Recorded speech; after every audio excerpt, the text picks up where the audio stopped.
What would you say to young people that are thinking about their financial strategy? Would you say that someone in their early 20s, 21 years old, should adopt a completely different approach to money based on what you've just shown me versus someone that's 51 years old? It's going to be different for sure. I think, and it's a tricky subject, but a lot of young people feel a lot of pressure to save.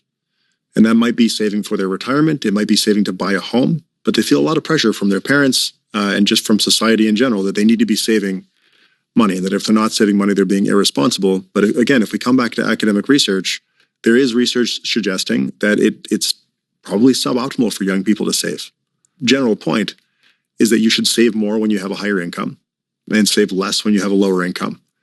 And what that ends up meaning is that young people may not need to save or may not need to save as much as they feel pressured to save. The reason this topic is tricky is that, well, what I just said is true. It can cause bad habits, where if people spend all of their income and then don't have that shift towards saving at some point, then they'll end up in a difficult position later on in life. Someone who's 50, it's going to depend on their situation. If they're the person who I just mentioned who never saved, they're in a tough position, and they are going to need to save a lot in order to have some wealth later on in life.